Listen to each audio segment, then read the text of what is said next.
There are 10 Ds when it comes to creating a layered security approach.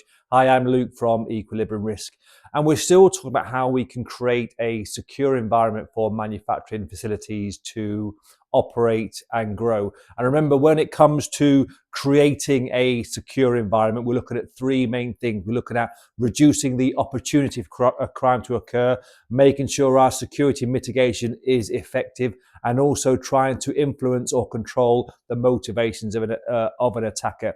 We're currently looking at security mitigation, and we talked yesterday about looking at the asset. The next thing we're looking at is controlling the likelihood and the impact should an attack occur.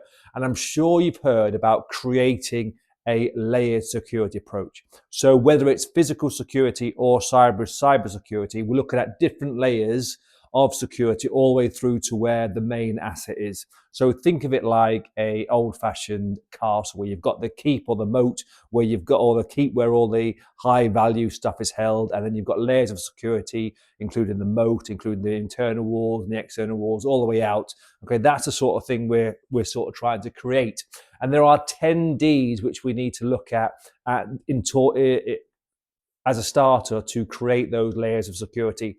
And I have written them down because talking to camera is impossible for me to remember anything. So we're looking at defining, so making sure we define where our property starts, and same with sort of demarking, making sure there's a difference between where our property starts and other people's property or public property. Deter any attacker from attacking and denying them. So if they do start to attack, make sure we're denying them the ability to go any further. And then along with that is delay. So try and slow them down as much as possible. Remember, there are no such thing as security measures that are impenetrable.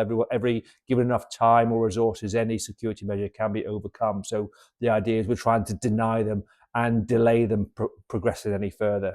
We want to detect them. So when something does happen or does start to happen or something goes wrong, we want to be able to detect that. And so we have an early warning as early as possible so that we can start taking actions. Again, along the side of defend inwards as well as outwards. So we want our protection measures to, as well as sort of stopping people from entering the business, but we also want people to be able to defend people from leaving the business as well. So things like theft and that sort of stuff. Make sure we divide people and areas into specific zones so they make it more easy and more manageable.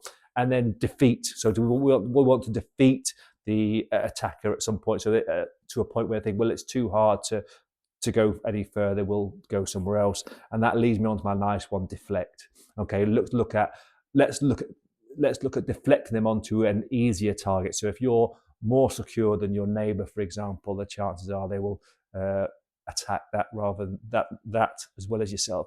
And those Ds go across to both the physical and the cyber realm. So when you are looking at creating security measures, remember those 10 Ds, and remember trying to create a layered security approach.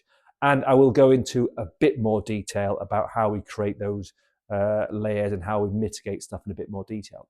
But I hope you found that interesting. Have a lovely day.